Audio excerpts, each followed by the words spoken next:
This is Larry the Barberman, and today I'm at the ISSE with the Wahl Online Barber Battle winner 2017, Benny Machado. Thank you for having me. You're very, very welcome. So, Benny, you won the coveted title as the Wahl Online Barber Battle winner. Talk me through when you first saw the flyer or got the information that the Barber Battle was on. Tell me, where was you? What was you thinking? Yeah, so I was just scrolling through Instagram, and then I noticed the poster on the Wahl Pro page, and I was like, this is a great opportunity. Like, that was literally my third competition. I have only competed 2 times. One, it was a local competition. The other one was in Washington. And both I won second places. Then this one was actually my third competition, and I was excited because it was a little different, you know. So it's going to be an online. Probably the judges. I mean, I was sure that the judges were the online. The Wahl company educators, and you know, the company were my judges. So I just looked at it, read the instructions, and moved forward. And what was the instructions? Tell me. Well, they were asking for 3 haircuts. It was a 15-minute video. It was 5 minutes for each hairstyle. One was a creative cuff, a pompadour, and a fade. So it was a regular fade. So I live in a very highly military area, so I have tons of fades to do. So I contacted one of my close customers, and I was like, hey, can you help me out with, you know, can you serve me as a model for this competition? So yeah. Then the other one was a young kid that I cut his hair too. That was a pompadour with a little taper on the sides and the back. But the most funny one was the creative cut. Why? Because like not everybody is trying to get stuff like that on the hair. At least where I live at, like I said, I'm a very military area. People don't get designs. They cannot get designs. So, but I saw this lady. I was eating at a restaurant, and I saw this lady. She had an undercut with like a 2 on the sides. So I was eating and looking at her, I was like, I'm gonna ask her because I need this model. So I stopped her. When she stand up to leave, I stopped her. Hey, what do you do? Do you do hair? She was like, no. So I just convinced her pretty much, and she agreed. She came, she got the creative cut. So I was like, to come up with the idea, I want to do something different. I don't want to do crazy lines. I don't want to do scribble parts and nothing like that. And it was a lady. So I looked on Google, and I was put like flowers, and I found hibiscus, and that's what I tried. That was actually my first attempt. So it came out pretty nice to be the first attempt. Okay. So in order to win the Barber Battle online, you must have been going up against thousands and thousands and thousands of people. How did you differentiate yourself outside of your technical ability? Well, that was actually my question before I had to fly out to Chicago for my training. I was like, what did the company saw in me?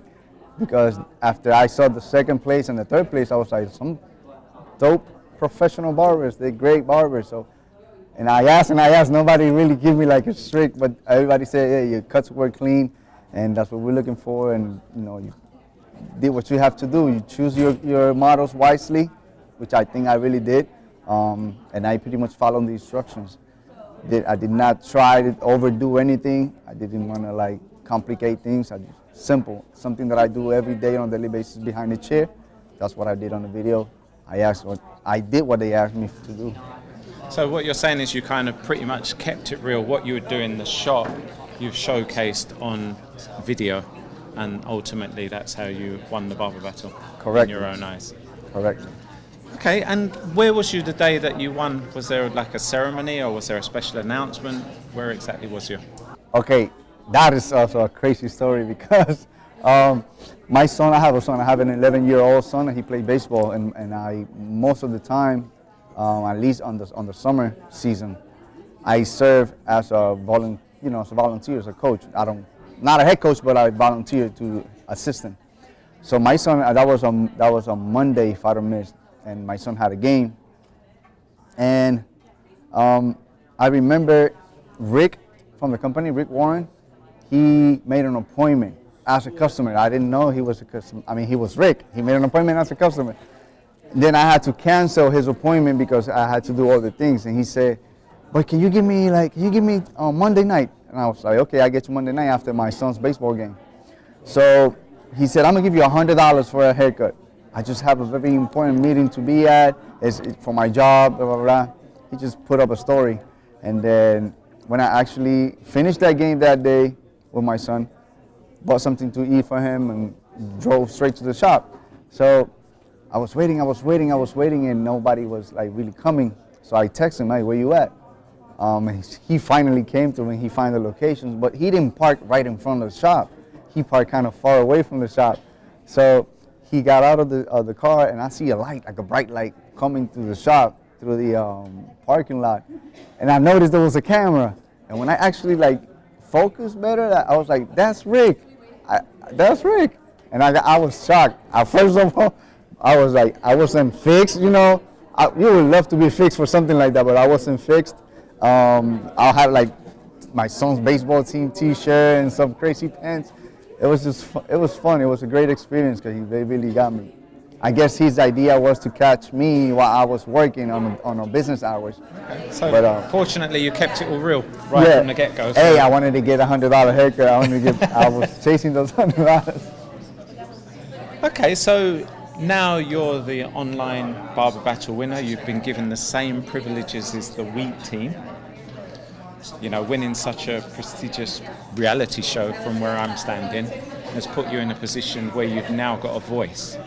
What do you intend to do with your voice in barbering?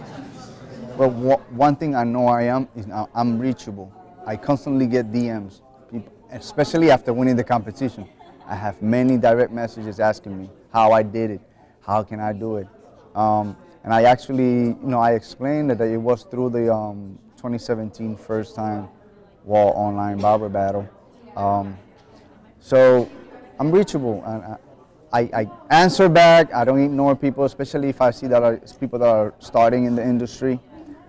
They have dreams, just I have dreams. This is a dream, definitely a dream come true. I remember the first time my dad put a pair of clippers, and it was a Wahl clipper. The other day, my dad told me, I still have your clipper. He told me, I need a new pair, and I know you got one. So I ended up sending them one of the clippers that I won in the company. So, I mean, like in terms, you're answering DMs, but you've got an opportunity here to reach out and touch many people with your gifted skill or help people. What do you intend to do like that? Well, I guess continue to grow with the company when it comes as an educator, continue to grow with the company, learning, practicing every day, and become a better me when it comes to the way I teach and the way I educate, because I know I represent the company now, and I want to put out the best of me. So I guess like looking forward to constantly grow will help me actually help others on the growing so you're process. just going to share your blessings with others? Yes, definitely. Okay, so today was pretty much your stage debut because you won the competition. All of a sudden, you've been kind of catapulted into one of the biggest hair shows there is in America. Tell me how that felt going on stage and how you feel now that you've actually finished the presentation. Well, I was actually sweating bullets, I'm gonna be honest with you, but I was able to control myself and still, it's new to me. It's very new. You've done a very good job, so I just wanted you to share your experience whilst on stage, bearing in mind you hadn't had time to prepare like many people. You were just put into that position. So yeah, just talk me through how it went for you before and how you feel now. Well, it was awesome. It was very challenging, but right before I left the room this morning, I told my wife, you want to know what I told my wife? I said, I guess if we don't face our fears and we don't overcome them, we will not grow. So that was definitely some type of fear and emotions going on. But I'm very confident. I have a strong spirit, and I came here to overcome my fears and keep on growing. And on a scale of 1 to 10, 0 being you're still nervous as hell, and 10 you're fearless, where would you say you are now? Well, I'm a rookie in it, but I know a lot of people that have been doing it for years, and I always ask that question to everybody, and they said that feeling should never leave you. That feeling should never leave you. The day that feeling, that nervous, that excitement leave you, that means you're complacent and you're not really growing. So I hope it stays. It's a little bit uncomfortable, but I hope it stays. I want to continue to grow. That's what I'm here for. So everyone's got their own speciality within the w.e.a.t team. You've been on stage, you've wet your toes, you're good to go. Next time you come back, what do you think you're going to start crafting your area of speciality in? Well, I consider myself versatile, and I can do designs. There's certain designs I cannot do, like portraits and stuff like that, because I don't practice it. But I can do designs, I can do fade. I feel like I'm pretty, one of my specialties is fading. Fading, yes, fading is one of my strongest areas. Designs, I can do that pretty well. And I don't know, but that's It sounds like fading and patterns is your area of speciality, so you're Yeah. more of a urban, you can help the urban barber more at this stage. exactly. So, yeah. Exactly. Okay, so Wahl is a clipper company. Ultimately, they do everything, liquidizers and kitchen materials, but you're here in capacity as a haircutting specialist, as a barber. Tell me your two tools of preference. Okay, my two tools right now of preference is my Wahl Legends. One of the things that I look when I want to use a tool is power, reliability, and speed. I need those three things to be able to execute the haircut that I want to execute. I need a powerful clipper in case that I have to cut a lot of hair in one shot. I need a powerful clipper, and I believe this is the right clipper for that. My That Legend. is the Legend. Yes, a V9000 electromagnetic motor is the bomb. It's a bomb. It's just strong and runs cooler. And my detailers. So my tools of preference. Okay, so you just keep it dead simple. Simple. I can do anything with those two tools right now. Of Okay, course. they're an extension of your hand and your fingers and Definitely. your craft. I can do anything. When I say anything, I can do clipper over comb. I can cut with my, with my combs, top hair with my combs. I can cut it, do texturizing techniques. I can do everything. Fade, skin fade, off scalp, on scalp fading, everything. So you won $1,300 worth of hair clippers. What are you doing with the other clippers? Oh my God. I started receiving boxes at home. I mean at the shop, because I received them at the shop. I kept pretty much all of them. The reason why I kept pretty much all of them is I was like, I have a lot of people. Can I get one? Can I get one? Can I get one? I have other brands before winning the competition on my station. So I was like, you know what, guys? I'm not gonna give you my tools that I want. I deserve to keep those. What I'm gonna do, I'm gonna get rid of the other brands that I have, and they were still in good condition, so I started giving them to the guys in the shop. Cause I have everything. And we got a supplier guy coming to the shop, and then one day he came to the shop and he saw the boxes on the floor, and I looked at him, and he looked at me, and I was like, I'm sorry, man, but I'm never gonna have to buy another pair of clippers again in my life. So you said that you started. What was the two Wahl clippers that you started your barbering career with? With the 5-star seniors, but not the black lead, with the gray lead. Oh, the grey. Oh, right. Yep. So you went more for a beveled blade. Yep. Do you like straight surgical blades? Yes, I do. For on scalp fading, yes. Okay. And what would be your kind of caution or recommendation to people using a surgical blade, because it poses as a big problem to a lot of rookie barbers? Yes. There's a misconception of having to zero gap and put those two blades, the moving blade and the stationary blade, together too much, supposedly to get you a closer cut or fresh cut. Doesn't really work that way. I do adjust mine a little bit, but I don't fully zero gap them, because at no point I want to be, cutting on my client's skin or hurting nobody. And the clippers do the work. That's one of the things that I teach earlier on stage was what's stronger, metal or hair. Metal is stronger. So you have to just let the tool do the job, because hair is not gonna. stop the metal blade from cutting. So you just keep it simple, work your way up. You don't have to do that, to get a sharp, clean look. You can work however it comes from factory, or you can adjust a little bit and it'll do the job for you. What words of advice would you give to a barber who wanted to enter the competition this year, the online Wahl Barber Battle, if he wanted to scoop it and win it, and what would he need to prepare his mind for ahead of time? Not every barber out there that posts every single haircut on Instagram. What I'm trying to say with that is, like, everybody that posts a picture because it was a great canvas to be able to execute a haircut. So whatever the company asks for this year, I will suggest to, choose the canvas, to put the grade, to make a good job, because not every hair looks good. Like, to be honest, not everybody have that perfect canvas to create that nice clean fade, or that not every hair is nice to create a nice crispy and design. You understand? So I would do that. I would choose your models wisely and make sure it's the right canvas for the task that you need to do for the battle. So it's all about, in your eyes, proper preparation. Yes.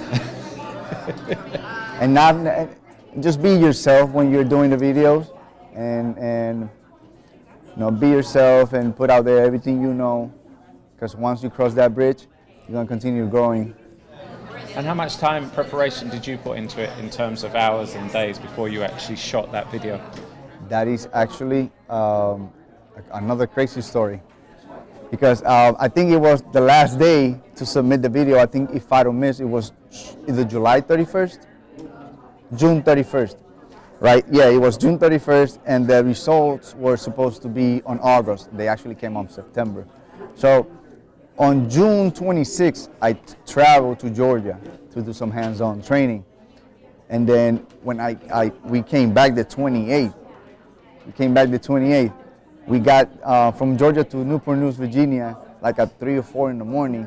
By 9 or 10, I was at the shop working, and I had to work like to 7 or 8 or 9. From that point, I have to go to my friends, my friend that helped me to record the video, to start editing. And we have to go over every single step, the tools that I use, what I was doing, to start editing. And I have to do that same pattern after coming from Georgia, super tired, having to work the next day, going to my friend's house to start editing, and then pretty much going home around 2, 3 in the morning again, sleeping like maybe 4 hours, going back to work, after work, going back to editing. He pretty much submitted that video maybe 4 or 5 hours before the 1st of July. So it was super exhausting. We did recorded the videos with anticipation, but he's busy, I'm busy.